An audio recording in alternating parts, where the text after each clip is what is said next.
سنی و شیعەوە وە لە هەمان کاتە قەتەریەکان ڕاستە هاوپەیمانی بوون بەڵام گەورەترین بنکەی ئەمریکی لێ لەبەرەوە شەڕەکە لەوە دەرچوە بڵێ چێ زەرەرەکە هەمویان زەرەرەکەن هەر کەسە بەقەدەر خۆیان بەڵام هەژمونی ئەمریکا و ئەو خەیاڵە هەژمونگەرایی هەیەی پێم وایە ئەوە نابێتە بەربەس و بۆش ئێستا ترامپ دەزەبا بۆ لێدانی وزە ئەوێ ئێران پاشەکشە پێ بکات ئەو کاتە و قەیرانێکی گەورەی و زەڕوونادا بۆ ئەگەر وزەی ئێران بە ئامانجبیگیرێ کارەباکەی و بۆ نمونە لە بەرامبەر ئێران غازی وڵاتانی کەندا و نەوتەکەیان وێزگەی شینیکردنی ئاویان کە لە سەدانەوەت بەسەرەوەی پێش بە شینیکردنی ئاوی دەریادا بەسنەوە بۆ خواردنەوە هەمویان ئەو کاتە نەوت نافڕێ لە ڕاستیە بساس ئەم شەڕە بۆ ئەوەیە کە چارەسەری قەیرانی وزە بکە ینی بۆیە ئەوێت گەروی هۆرمز بگرێ و هێزدا بەزێنێ لە خارک و قشم و کیش و ئەو منتقانە لە هەر حاڵدا ئەوەی جەنابەت دێڵی ڕاستە ینی ئەگەر خۆی تۆ دیقەت بکات هەشیم مثلا خۆ ئەم شەڕە من لێرەش بە جەنابتم وت منتقیەنەوە بوو کە شەڕەکە نەکرایە وەنیە منطقەوە بکەوە شەڕە ڕوونەدا سازش بکەن بۆ یەکتر بە تایبەتی ئێرانیەکان کەچی دەخێر سازشیان نەکرد ئێرانیەکان سازشیان نەکرد شەڕەکەیان گەیاندە ئەم قۆناغ وەنیە باشە دواتریش سەر مەسەلەی پیتاندنی یۆرانیۆم ئەکرا مەسەلەن پرۆسەی لیبیا دووبارەکەنەوە کەچی ئەوەشیان نەکرد مەسەلەن خۆ ئەمریکاش بە جۆرە لە جۆرەکان ئەیتوانی نەرمی بنوێنێ کە هیچیان نایان کرد گەیاندیانە چی؟ گەیاندیانە ئەوەی کە ئێستا بەشێکی زۆری مەسەلەن سەرکردە یەکەمەکانی خەتی پێشەوە دووهەمی کۆماری ئیسلامی ئێران لە ناوچوون دوایەوە بەشێکی زۆری بنکەی عسکەری و سەربازی و ڕادار و چیزی ئێران لە ناوچوو و بەشێک مەسە ئیسرائیلەکان کەوتونە بە هێرشی گەورە بەشێکی اقتصادی کەندا کەوتۆتە گەورە لەبەرەوە لەوە دەرچووە تازە بڵێ لێرە بوەستێ پێم وانە لێرە بوەستێ چکە لە یەک دوو ڕۆژی ڕابردوو ترام هەندێک مەسیجی نادۆ بۆ ئێرانیەکان کە ئەتوانن پێک بێن لەسەر ئەم خاڵانە مەسەڵەن هیچیان ناگەڕێن نەتیجە بۆ قسەکەوە کە شەڕ بوو و کە شەڕەکە ڕوویداوە و هەم ئێرانیەکان پێیان وایە ئەبێ ئۆتۆریتە و هەژمون و خۆیان بسلمێنن بەرامبەر ئیسرائیل و ئەمریکا و هەم ئەمریکیەکان و ئیسرائیلەکانیش پێیان وایە کە ئەبێ ئەم شەڕە بە قازانجی خۆیان کۆتایی پێبێنن لەبەرەوەی کە جەناب دێڵێ لێدانی وزەی کارەبا لە ئێران و لە کەندا و هیچ لەو بۆچوونەی ئەمریکا ناگۆڕێ و ئەوەیش کە جەناب دێڵێ دقیقە ڕەنگە چەند ڕۆژێکی تر نەوت بچێتە سەرەوە بەڵام ئەمریکا ئامانجی ئەوەیە کە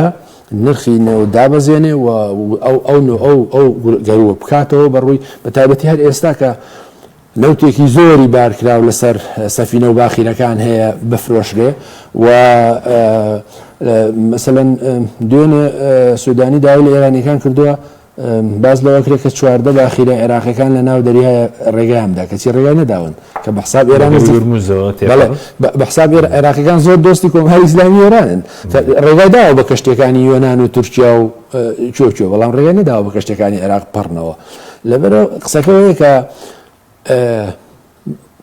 پێم وایە بۆ ئەو خەونەی خودی ترامپ و بۆ ئەو هەژمونەی ئەمریکا و بۆ ئەو موقع ئەستراتیژیە گرنگەی هورمز ئەو شەڕە ڕووەدا بەس پێ دوایە چکە سەب ئەو پرۆفیسۆرە چینێشیە ناوی جیانگە پێشبینێکی کردبوو دەڵێ ئەگەر پێرشی زەمینێ بێ تاکو ئێستا بڵێن ئەوە ڕوو نییە بەڵام دەڵێ دەبێتە ڤێتنامێکی دیکە بۆ ئەمریکا جاگە دوورگەکانیش داگیر کە بە ئەو دوورگانی کە بەڕێز خارک و ئەوانەی دیکە و گەروی هورمز و ئەوانە ئەو کاتە ئەمریکا لە بەردەم چیدایە بڵێم شتێکی واژ ڕۆبدا بتوانێت لە قۆناغیەکەم بۆ منە ئەو ناوچانە کۆنتترۆلکە واردە ئێمە تەجربەی شکستی ئەمریکامان هەیە لە ڤێتنام زۆر بازەکرێ من باسی توانم سۆماڵیش کەم لە سەردەستی فەرعایدیت و لە ئەفغانستانیش تا ڕادەیەکی زۆر سەرکەوتو نەبووە لە عێراقیش جۆرێک لە جۆرەکە لە هەموو ئەوانەیە بۆ بەڵام خۆشەڕەکانی کردووە و لە ئێستا دوای ئەوانە بووە بە مەسەلەن وڵاتێکی گەورەی اقتصادی و عسکەری دنیا هێشتا ئەو خەیاڵ و بیر و بۆچوونەی خۆی پێی وایە توانێت کۆنتترۆلکە قسەکە لە سەرەوەی خۆ ئەمریکا نەهاتۆ ئوستاز بۆ یاری هاتۆ بۆ شەڕ ولا شەڕی دەتوانێت ینی قەناعەتیش بەوە بکە کە قوربانی هەیە وەکو چۆن ئێرانیەکان خۆ ئەیانزانی شەڕەکە قوربانی زۆری لێکێتەوە بەردەوامیشن لە شەڕەکە خۆ ئێستا دەزانن باجی ئەم شەڕانە چەندەکە بەڵام هەر بەردەوامن ئەو هێزەی کە ئەیهێنێ بە قسەی خۆیان نیازیان نییە خۆ هێرشی وشکانی بکەن بەڵکو تەنها ئەو دوورگانە کۆنتڕۆڵکەن دڵی وزەی منتقەکە و دڵی وزەی ئێرانی و بەوە پێیان وایە ئێرانەکەوێ ئەگەر تۆ دیقەت بکات ینی مەسە وەختێک کە خارێکگرن لە 190 هاوردە و هەناردەی نەوتی ئێران لەم دوورگەیەوە دێوەڕوە ینی هەم تەرمیناڵەکانی هەم پاڵاوتنی هەم بارکردن و داگرتنی لەم وێزگەیەوە دێ و لە وێزگەی ئەسەلوێی پارسی باشوورەوە 180 غازدابی نەکرێ بۆ ئەو وێزگەکانی کارەبا و ئاو چیوچی ئەوانەی و ئەوانەی تریشی مەسەلەن لە هەندێک شوێنەوە وەختێک کە دەست بەسەر هەموو ئەمانە بگرێ پێی وایە لەم ڕێگایەوە ئەتوانێت مثلەن دڵی ئێران دابخاوە هەموو وێزگەکانی هەموو بکوژێنێتەوە و لە کاتێکشە ئەگەرەوەی کە تۆیڵی بزانێت تووشی قوربانی کوشتار و ینی زۆری هێزەکانی بێتەوە دوور نییە پنا بۆ کاولکاری گەورە بەرێ بەڵێ واردە بەڵێ خۆ لە ئەفغانستانیش لە چیەکانی تۆرا بۆرە ئەمان ئەنجامدا و خۆشن لە بیرت دێ لە شەڕی عێراق لە شەڕی ڕزگارکردنی کوێتە لە عێراقا چیان لە بەڵێ بگاتە چەکی ئەتۆمی بگاتە چەکی ئەتۆمی چەکی ئەتۆمی تەقلیدی تەکتیکی ئەوەی کە ئەتوانێ مەسەڵەن چێکی دیاریکراوە بەڵێ زۆر واردە و باسی ئەوانەش زۆر دەکرێت کە بەتایبەتی ئستا لە سەردەمی ترامپە لە سەردەمی ترامپە هیچ شتێک حاجز نییە لە بەردەستیە خۆ دەبینی ڕۆژانە چی بە ناتۆڵێ بەسەرکردەکانی ناتۆڵێ و لەگەڵ وەزیرانی ژاپۆنی دۆستی مەسەڵەن چۆن مامەڵاکە بەڵام ئەمە دیوێکی بابەتەکەیە بەشێک لە بۆچوونەکانی تری ژەڵێن ئەو دەستکردنەوەی ئێران ئەو ئیدامەدان و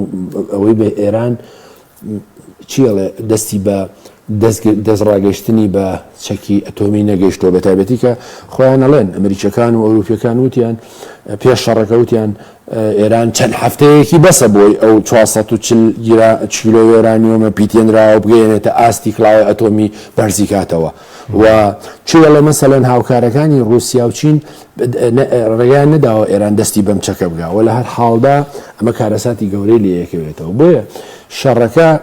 پێ دوای درێژە دەکێشێت چونکە هەندێک خوێندنەوە بوو سەرەتا شەڕەکە شەڕێکی کورتخەیان بێ نەبێتە شەڕێکی درێژخان ئێستا چاڕوان کراوە بۆنمەکەوەی ئوکرانیە کە باز دەکە لە ماوەی مانگێکدا دوومان کۆتایی پێبێ ئەم شەڕەش بێتە شەڕێکی درێژخەیان پێم وایە ئیسرائیلەکان ڕەنگە ئیشتیبایان کردوێ بەڵام ئەمریکەکان بە ئاگاییەوە وایان وت ئەمریکایان خۆیان ئەنزانی کە شەڕەکە لە هەفتە و 2 هەفتە و 3 هەفتە زیاترە کێشێ ساز باسی ئۆکرانیات کرد بەڕاستی ڕووسەکان نایانەویست بگلێنە شەڕی ئۆکرانیاوە ئەمریکەکان و ئەوروپیەکان تووشیان کرد یعنی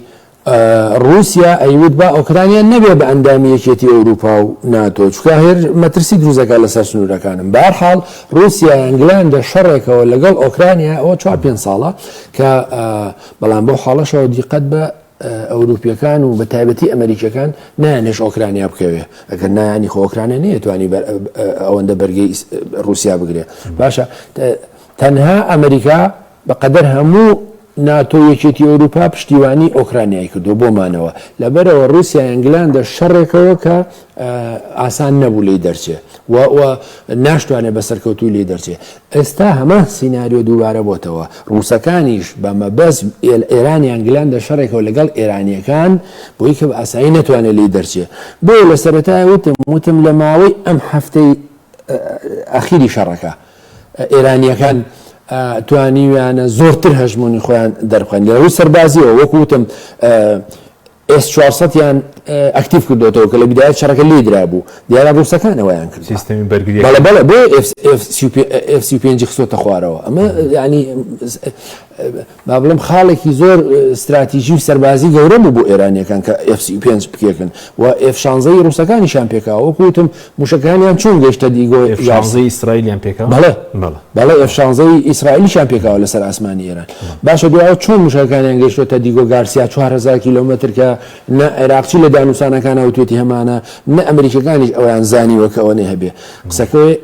رووسیا بە تایبەتی لە بەحری قەزوین وەکو راپۆرتەکانەڵێن لەو بەحری قەزوینی نێوان ئێران و رووسیا بەڵێ هاتوشەی دەریاوانی کەشتیوانی زۆر هەیە بە تایبەتی ڕووسەکان کە لە دوای شەڕی ئۆکرانیاوە ئەو منتقیان وەکو منتقەیەکی سەربازی ناقانونی بەکارهێناوە قسەکەوێ کە رووسیا لە پشتێتی وەجگە لە ئەمریکا حەکیم ئێستا بۆچی موشکەکانی ئێران فتح-2 گەیشتۆتە دیمۆنا و شارەگرەکان لەبەرەوە چی لەبەرەوەی کە بە ئاگاداری یا با بڵم بە پێدانی زانیاری ڕووسەکان و چینەکان بەشێک لە ئەو قوبەی ئاسنینەی نەقەبی باشوور ئەو سیستەمە دیفاعی ئیسرائیل 5 بازنەی بڵێ ینی لە یەکێکیان لە 6 کیلۆمەتر درزی بردو ینی موشەکانی ئێران لێوە چوونە ناوە ئەمە بە خودی ئێرانیەکان ناکرێ ئەمە تەکنەلۆژیای ڕووسەکان و سینەکانە پێیانداوە قسەکەم وێ سینیەکان و ڕووسەکان لە ڕووی هەواڵگریەوە نەک لە ڕووی چەکوانەوە بەڵێ لە ڕووی هاوکاری چین و رووسیا بە ساواڵگریە نەخێر لە ڕووی چەکشەوە وەکوتم مەسەلەن چۆن S-400 بۆ لە یەکەم ڕۆژی شەڕەکەیە کاری نەکردیاوەی کە ترامپ و ناتانیاوە هەموو ڕۆژیان وت مەسەلەن ئاسمانی ئێران کۆنتڕۆڵە بەس وا دیارە ئێستا ئاسمانی کۆنتڕۆڵ نیە کاتێککە F-35 کرێت ئەبێ بە ئامان نەکەن لە بواری سەربازیە وەکوتم S-400 یان بۆ تەفعیل کردووە باشە بەس لە قەزەنجی رووسیا گەر ئەمریکا لە شڕێکی درێژخایان تێوە بگرێ ماندوو بێ وەکۆی کێستا رووسیا چۆن چەند ساڵە خەریکی و شەڕی ئوکرانیە ڕێک بە قازانجێتی و دەمێکیش بوو کاری بۆکرا بە تایبەتی ڕووسەکان کە زانیان پشتیوانیەکانیان لە ڤەنزوێلا شکستیەنە و ئۆپراسیۆنەکەی ئەمریکا زۆر سەرکەوتو بوو لەبەرەو لە ئێران پێم وایە لە ئێستا بەدواوە ڕووسەکان زۆرتری یارمەتی ئێرانیەکانە دەن بۆی کە بە تایبەتیەوەی کە تۆ لە شەڕی زەمینی ئیمکانی هەیە تێکشکێیان مەسەلەن قوربانی باە هەرچێک ڕووسەکان بە تایبەتی کە حدودێکی پانوپۆڕی ئاویان هەیە لەگەڵ ئێرانیەکە و سینیەکان نین ئەتوانن زۆر دامی بکەن و بۆشیان گرنگە ئەمریکیەکان تووشی شکست بن و سینیەکانیش بۆیان گرنگە بەڵام سینیەکان ڕێگەوەکو ڕووسەکان نتوان یارمەتیان بن وە چینیەکان هێشتا نەگلاونە شەڕێکی سەربازی شەوەی کە ڕووسەکان و ئۆکرانیەکان تووشی بوون بەڵێ بە ڕووسەکان بۆیان گرنگە کە ئەمریکا تووشی شکستی سەربازی بێ تووشی قەیران بێ و لە ناوخۆ فشاری زۆر بکوێتە سەر ترامپ و کۆماریەکان بەڵام وانیان بۆ گرنگە باش سەبارەت بە هاوپەیمانی ناتۆ سکرتەرێکی قسەی کرد و بە وڵاتە گرنگەکانی هاوپەیمانی ناتۆ بەریتانیا فەڕەنسا ئەڵمانیا وڵاتانی تر تا ئێستا بە فەرمی ڕایان نەگەیاندووە کە بێنە ناو شەڕەکە بۆکردنەوەی گەروی هورموز تەنها باسییان لەوە کردو کە یارمەتی سیستەمی بڵین بەرگری وڵاتانی کەنداو دەدەن بۆ تاکو ئێستا بڵین هیچ وڵاتێک بە فەرمی ناتوتە ناو شەڕەکەەوە متمانیان بە ترامپ نیە چکە خۆداگەداری دوێنێ ترامپ گاڵتەی بە سەرۆکوەزیرانی بەریتانیا کردبوو پێشتر داوای گریلانی دەکرد بە کەنەدای دەبوو ویلایەتێکی ئێمەیە سەرکردەکانی ناتۆی بە ترسنۆک ناوبرد بوو بۆچ تاکو ئێستا ناتوانێتە پاڵی بە فەرمی ینی زانی من پێم وانە نەهاتوونە پاڵی ینی مەسەلەن تۆ دیقەت بە دوێنێ مەسەلەن بەریتانیا کەشتیگەلی تازەی نردووە و پێشتریش کەشتیگەلی داراگۆنی نردووە لە قوبروسە مەسەن فەڕەنسیەکان شارل دیگۆلیان نردووە لە قوبروسە و ئیتالیەکان بەشێکن لە پاراستنی سیستەمی وڵاتانی کەنداو و ئەو وڵاتانە لە چەند ڕۆژی ڕابردوو هەمووشیان تویانە بەشدارە بین لەکردنەوەی گەروی هورمز و خودی سەرۆکوەزیرانی بەریتانیا کاتێک ئەوان دێن بۆ پاراستن یاکردنەوەی گەروی هورمز کاک حەکیمی ئەنی چی لە کاتێکە ئێران ئەڵێ تەنها ئەوانە بۆ دۆستەکانمانە بێ باخیرەکانیان پیاتێ پەڕن یعنی چی ئەنی وەختێک تۆ دی بۆکردن گەروی هورمز چۆن نەکرێتەوە ئەگەر بە دانوسان بکرایەوە خۆ هەوڵیان داوە مەسەلەن ئەڵمانەکان لەگەڵ ئێران بەڵام جێبەجێ نەبووە کەواتە وەختێ دێنە ناو شەڕەکەەوە ئەڵمانەکان و ناتۆ و هاوپەیمانەکانیان یعنی بەشێکن لە شەڕەکە و ئێرانە و کاتە خۆ مامەڵی دۆستیان لەگەڵ ناکە مامەڵی شەڕیان لەگەڵەکە لەبەرەوە هاتوونە ناو یاریەکەەوە بەڵام زۆر هەوڵیاندا کە سنووردار نییە ئەو هاوکاری وڵاتانی ئەوروپا ئەخە سنووردار کە تۆ دی ینی چۆن ئەوان مەسەڵەن دێن چیەکو ناتۆ چکەسە هەندێکیان قسەیان کردبوو وەزیری بەرگری ئەڵمانیاش قسەی کردبوو باز دەڵێت دەڵێ هێرش نەکراوەتە سەران خاکیەکی لە ئەندامانی ناتۆ تا ئێمە بین بەژاری بکەین لەو شەڕە و لەکردنەوەی گەری هورموزیش ڕاستە هێرش نەکراوەتە سەر مەسەڵەن هێرش کراوەتە سەر قوبروس و تورکیا چەندە ئێرانیەکانڵێن ئێمە نین بەڵام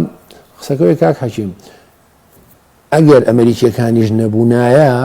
ڕووسەکان دەمێک بوو سوید و فنلەندا و پۆڵەنداشیان داگیر کرد بوو ئەبێ ئەوروپیەکان ئەوە بزانن ئەو سوکایەتی کە ترەمپیانەکە دەرەنجامی ئەوەیە نزیکەی 370 ملیار دلاری پشتیوانی ئۆکرانیا کردووە بە هەموو یەکێتی ئەوروپاوانیان نەکردووە و ئەوە سیستەمی بەرگری ئەمریکایە ئۆکرانیای پاراستووە قسەکەوەی کە وەختێک لە شەڕێکی ئاوایە بەری بە ڕووسەکان گرتووە ناتۆ ناتوانێت بێ لەهێن بمێنێتەوە و بە تایبەتی دوایەوە کە هەڕەشە لە گریلاند کردووە و پێم وایە دوای ئەم شەڕانەش گریلاندی ئەوێ بە هەر وەسیلەیەک بێ وەکو خۆشی وتی خوازیارم یان شانازیم پێ بڕێ کە من کوبا داگیر کەم مەسەن دوێنێ شوێ هەموو کارەبای کوبایان کوژاندوتەوە دیسان وڵاتێکی ئەمریکای لاتی بەڵێ لە قسەکەەوەی کاک ینی ناتۆ ناتوانێت بێ لایەن بێ لە بەرامبەر هەژمونی ئەمریکا یعنی جارە مەسەلەن تۆ دیقەت بە ئەگەر لە هەر حاڵدا ناتۆ دەخالەتیش نەکە دەست بەسەر گەروی هورمز و وزەی ئێرانە بگرێ لە منتقەکەیە چییە بێ بۆ ئەوروپیەکان بە تایبەتی بۆ وڵاتانی ژاپۆن و کۆریای باشوور کە 170 وزەکانیان لێوە بۆ ڕواجگە لەو باسی چین ناکەم و ئەم هاوپەیمانانەی لە کەندا و ڕێیان چییە بێ بەرامبەر ناتۆ قسەکەی ئەگەر نەهاتوونە ناو شەڕەکەەوە ڕاستەوە خۆ یعنی مەترسیان هەیە خۆمێستا ژاپۆنەکان کێشیان نیە بۆ کەشتەکانیان تاڕادێگەر مۆڵ لێرامەگر تێپەر دەبن ئەوە کۆریای باشوورە ئەوە چینە کەشتەکانیان کێشێنی لەوڕۆوەیە ئەگەر مۆڵەت وەربگرن جگە لەوانەیە کە بۆ منە بەشدارن لە ئۆپەراسیۆنەکە کاکەکی مۆزوعەکەی مەسەوە گوتم لە 133 کەشتی و باخیرەوە ئێستا ڕۆژانە 6 باخیرەتێ و ئیماراتیەکان مەسەلە وڵاتانی کەندا و ناتوان وەکو پێویست بەرهەمەکانیان بخەنە بازاڕەوە یعنی جاران مەسەلەن ئەوان ڕۆژانە 20 ملیۆن بەرمیلی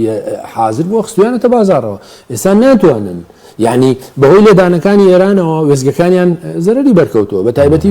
ویزگەکانی بەرەمێنانی غازی قەتەری ینی بە 2 سال 3 ساڵی تریش ناتوانێت بگاتەوە شوێنی خۆی بەرەمەکەی لەدەستداوە ساڵی پێویست دوایە خۆ بەشێکی ئەم ئینتاجە ئێرانیەکان بوون ئێرانیەکان خۆ نەوتیان بە تەنها بەسی نەفرۆشتووە لەبەرەوە قسەکەوەیە کاک ینی بەداگیرکردنی گەروی هورمز ئەمریکا ینی ئەتوانێت تحکومێکی گەورە بەسەر بازاڕی وزەی جیهانیە بکە و پێشی خۆش بێ بەشێک لە ئەوروپیەکان مەحروم بکە لەبەرەوە پێم وانێ ناتۆ نایەتە ئەم شەڕەوە لە هەر حاڵدا ویستویانە تا ئێستا مەسەرەن خۆیان وا دەرخن کە بێلایەنن بەڵام ناتوانن باش بەس ئێستا ڕەنگە گراڵۆزی دروست بێ حوسەکانیش بێنە ناوەوە سەرسەرەوێت تا ئێستا بۆ حوسەکان نەهاتوون ئەوانیش کاریگەریان هەیە لەسەر دەریای سوور گەروی بابل مەندەب بەرەیەکتری بڵێن حیزب الله لە باشووری لوبنان کراوەتەوە لەگەڵ ئیسرائیل ئەوە لە عێراق بنکەکانی بڵێن ئەمریکا بە ئامانجەگیرێن یعنی دوایم قۆناغەگەر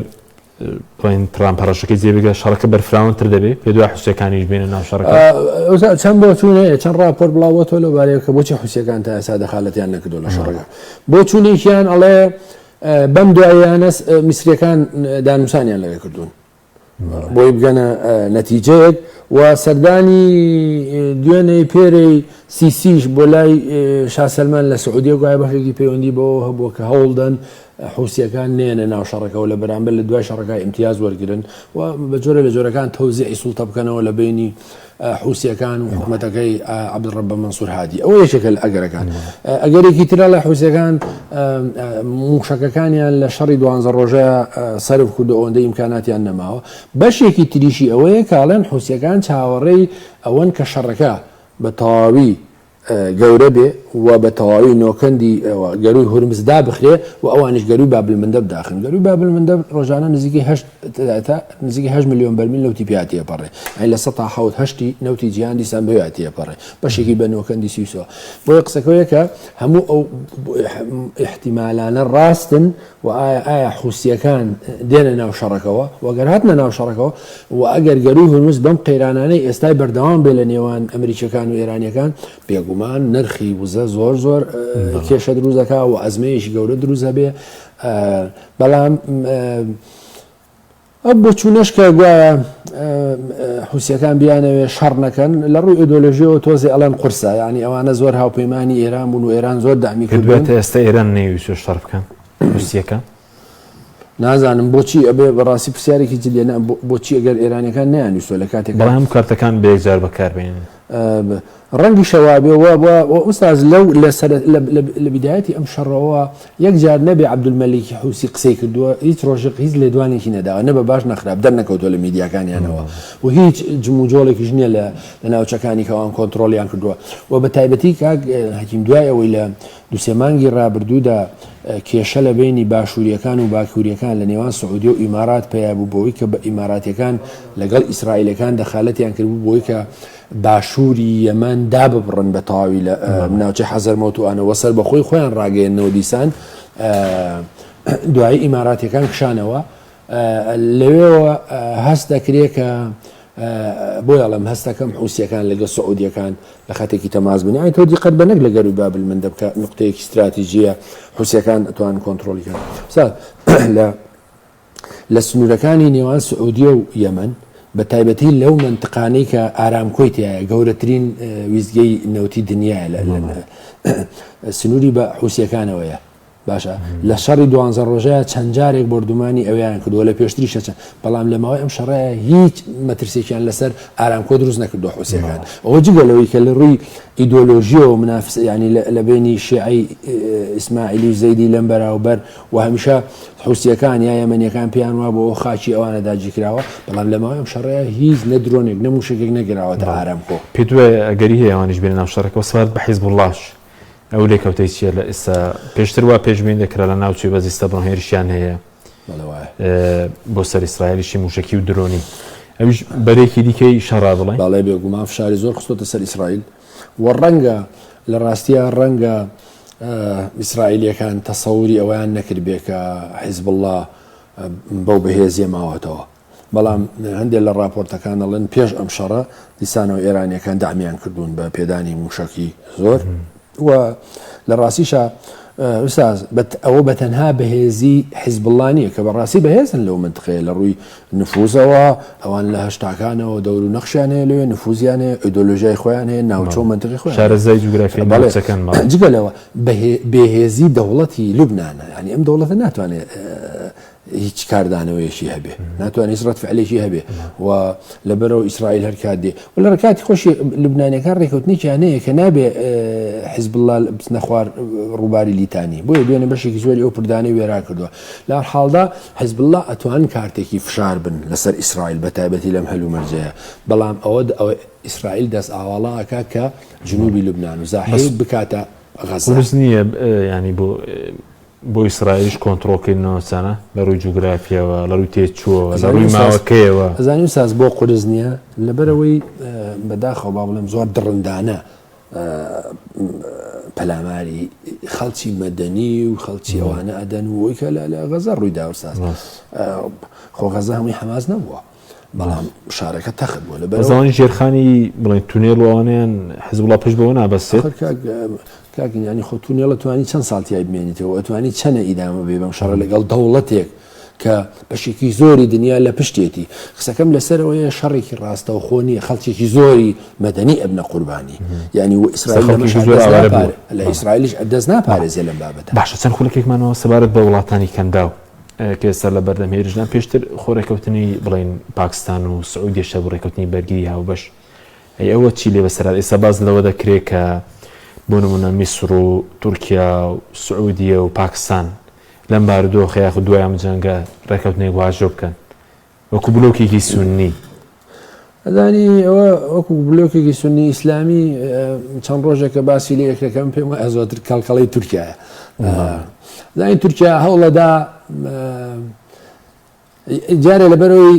ململانەی سەختی نێوان ئەنقەرە و تەلەبیب وای کردو کە تورکیا لە هەموو جوڵەیەکی ئیسرائیل بترسێ بە تایبەتی لەسەر پرۆژەی داود و لەسەر ئەوەی کە لە سووریا لە 8 دیسەمبەری پێرار ساڵ ڕوویدا و لەسەر ئەوەی کە باز لەوە کە مثلەن سەرۆکوەزیرانی پێشوو لە 1-2 ڕۆژی ڕابردوو ئیسرائیل وتی شەڕی داهاتومان تورکیایە. دوێنێ وەزیری ناوخۆی پێشتری تورکیا وتی ئەگەر هێرش بکرێتە سەر ئێمە ئیسرائیل لە سڕینەوە. لە ڕاستیە بەشێکی ئەوەیە ئەگەر من پێم وایە پاکستان کێشەیەکی لەگەڵ ئیسرائیل نییە و سعودیە ئەم شەڕە بەشێک لە ئاکامەکەی ئەم شەڕەیە بەشێک لە ئەم شەڕە ئەوەیە کە سعودیەکان پسنەپاڕ ڕێکەوتنامەی ئیبراهیمیەوە و ڕێکەوتنێک بکەن سازش بکەن بەیەکەوە و پێشم وایە ئەم هاوپەیمانێتە نەتیجەیەکی نابێ ئوستاز. بەڵام ئەو ڕێکەوتنێکە پێشتر لە بینی پاکستان و سعودیە بۆی چی بەسەر ئەو ڕێکەوتنی بینی پاکستان و سعودیە ئامانجەکەی کە لە بەردەوام لە ماوەی ئەم چەند ساڵەیە سعودیە بەردەوام نوێتی بە هەرزان فرۆشتەوە بە پاکستانیەکان و پاکستانیەکان لە هەمان کاتە لەبەرەوەی چەکی ئەتۆمیان هەیە بەحسا پشتیوانی سعودیەکانن و لە هەمان کاتە ئەتوانم بڵێم ئەمە خاڵێکی شراکەت یا پەیوەندی نێوان پاکستان و سعودیە فەرقی هەیە لەگەڵ ئەوانتر و میسریش وڵاتانی عەرەبی بە تایبەتی کەنداو زۆر لێی نیگەرانن لەم ڕووداوانە زۆر بێ هەڵوێز بووە لەبەرەوە ئەوە زۆر ئیمکاناتی نێوە دوایە سازە بێ ئەم ڕێکەوتنی کە ئەوان بەنیازن ئەنجامی بن ئایا بێ کێشە دروست ناکات لەگەڵ هەژمونی ئەمریکا لە منتەقەکەیە پێی خۆشە ئەوە بەڵام لە هەر حاڵدا بە قورسی دەبینی بەڕست من پێم وایە بەهەرحاڵ زای مەوزوعەکەی قسەکانمان کوردکردنەوەیکە خۆرهەڵاتی ناوەڕاستی دوای 7 ئۆکتۆبەر خۆرهەڵاتی ناوەڕاستی دوای شەڕی 12 ڕۆژەی ئێران و ئیسرائیل خۆرهەڵاتی ناوەڕاستی دوای 28 شوباتی ڕابردوو ئەم خۆرهەڵاتی ناوەڕاستە نییە یعنی بەمانەوەی ئێرانیش یا بەڕووخانی ئێرانیش خۆرهەڵاتێکی ناوەڕاستی ترە سەر لە نوێ تەوزیعی ئەدوار و